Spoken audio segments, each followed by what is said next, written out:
How many of you have had some success in your dealership and then suddenly you stop doing the things that made you successful in the first place and you wonder why you're having a tough year? But let's move on to failure number 2. For the purpose of this story, I'd like you to assume that these shoes belong to David.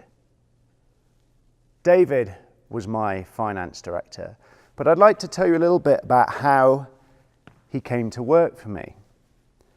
He was referred to me when I was looking for someone to help me grow my business. And it happened that he was referred to me by a very good friend.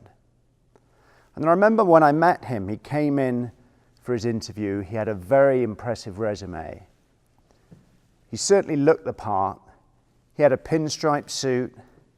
He was about 6'3".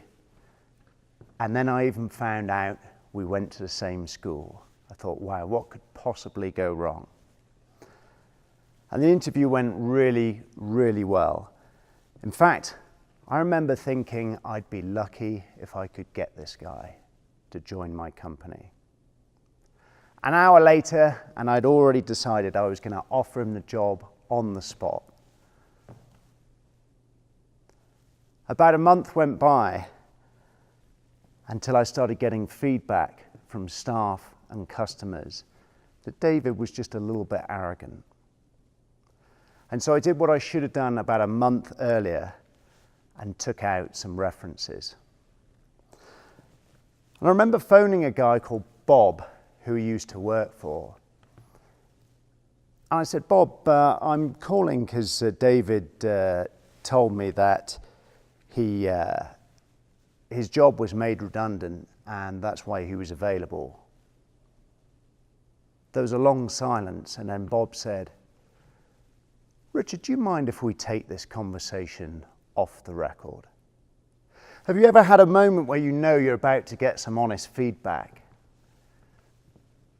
Bob went on to say, yes, that's true, David's job was made redundant, but he didn't tell you why. David was made redundant and the office was closed.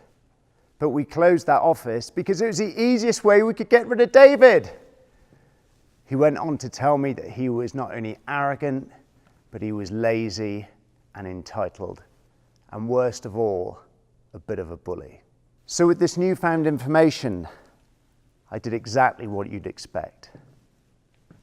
Absolutely nothing. You see, I wasn't ready to admit to myself or to anyone else that I had made a catastrophic hiring mistake.